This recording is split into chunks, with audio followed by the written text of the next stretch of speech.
All right, for the half kneeling hip flexor mobilization, I do recommend using a knee pad if you don't have a softer surface to kneel on. So what you're gonna do is take a half kneeling stance. So one knee's on the pad, other leg is up in front. And this is pretty much where the mobilization starts.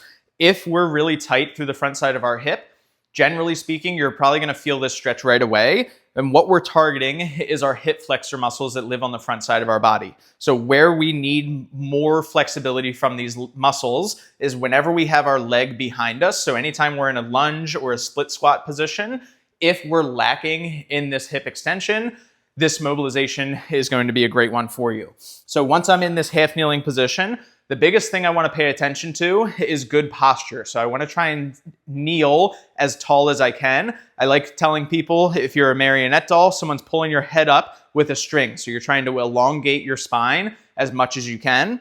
Again, that should make this stretch on the front side of your thigh a little bit more intense. If you're not feeling that intensity, where we go from here is as I get into that tall posture, I just want to slide forward, almost like I'm going deeper into that lunge position. And you should, if you're in a good position, you should feel that stretch get deeper and deeper the further that I try to go into this mobilization.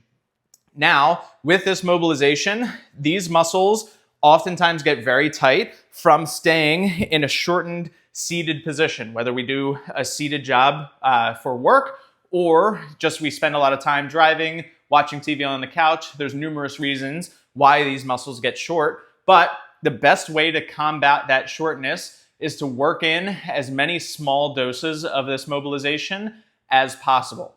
A good minimum dose is generally 2 minutes. So once I get my knee down and I start to feel that stretch, I'll go for about 2 minutes per side. It doesn't necessarily mean that I stay still for that entire 2 minutes. I can try to go deeper as those 2 minutes accumulate, but 2 minutes is generally the minimum dose. I can take a minute break in between and then hit 2 minutes on the other side as well. That equals 5 minutes if you're hanging on with me. And if you can work in 3 or more of those 5-minute doses almost every single day, that will end up improving your hip flexibility a whole lot more than doing this mobilization for half an hour on Sunday. It's better to do a short 5-minute dose rather than waiting and doing all of it on one day. Hope that helps. Let me know if you have any questions.